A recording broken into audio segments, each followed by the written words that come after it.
ստորագրելու համար եւ քննարկել Հայաստանի դաշինքը։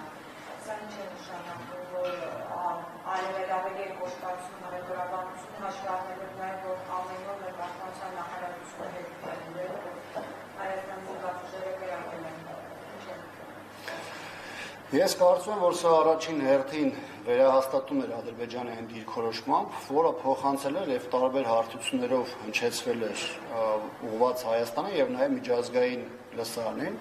Ես ուզում եմ նաեւ հիշեցնել մեկ այլ վտանգավոր հանգամանք, որը մեկ շաբաթ առաջ հնչեցել էր Ադրբեջանի նախագահի հատուկ հանձնարարության ներկայացուցիչը, հայտարարելով, որ Ադրբեջանը պատրաստ չէ հավերժ կամ երկար սպասել Հայաստանի որոշմանը։ Հայաստանի որոշման տակ բնականաբար դրանք ոչ թե նկատի ունեն ստորագրությունը, որին այսօր Հայաստանի իշխանությունները պատրաստ են, այլ այն նախապայմանները, որոնք իջեցրել են Հայաստանի գլխին։ Դա վերաբերում է ԵԱՀԿ Մինսկի խմբի այդ ֆորմատի լուծարմանը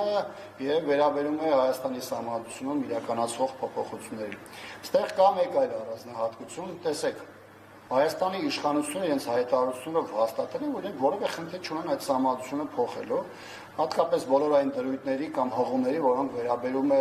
Արցախին, որովհետեւ այն իշխանությունը, որը հայտարարում է, որ Արցախը համարում է Ադրբեջան, այն իշխանությունը, որը ունի ոչ սկզբունքային մոտեցում ներքինից արտաքին քաղաքական հարցերի հետ, այն իշխանությունը, որը տարիներ շարունակ կատարել է ադրբեջանական նախապայմանները, բնականաբար որևէ խնդիր չունի փոխելու սահմանադրությունը, եւ ես կարծում եմ, որ դա լավ հասկանում են նաեւ Ադրբեջանում, այլ է խնդիրը, որ ադրբեջանցիները փորձում են նաեւ ժամանակ ցկցկել Հայաստանի վզին փաթաթելով նոր նախապայմաններ, որովհետև եթե այս պահին այդ երկուսի մասին է առաջնային ձևով ներկայացվում, ապա զուգահեռ չմոռանանք, որ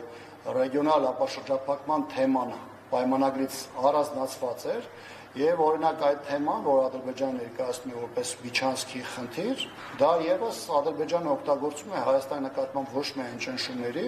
այլ հետագայում ինչ-որ փուլում դա կարող է դարձնել ճակերտավոր լեգիտիմ հիմք Հայաստանի դեմ հնարավոր ռազմական գործողությունների ծավալման մասին, հատկապես որ դրա մասին չի էլ թաքցնում։ Դեռ չեմ խոսում այն մասին, որ ադրբեջանցիները խոսում են Հայաստանի ապա ռազմականացման մասին,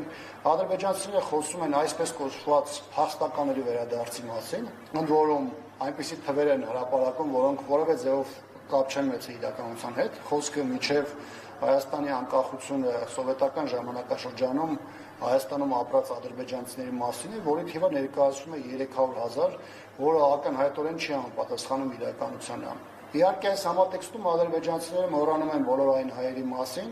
որոնք մինչև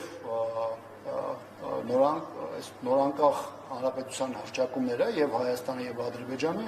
ապրել են ադրբեջանական տարբեր քաղաքներում։ Իմիջիալոց դրանք այն հայերն են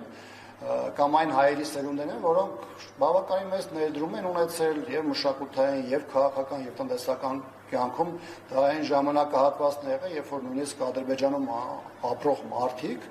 այն մարդիկ, ովքեր այսօր Հայաստանին օկուպանտ կամ ագրեսոր են համարում, նրանք նույնիսկ չեն էլ հասկանում, թե իրանք էթնիկական առումով ինչ են ներկայացնում,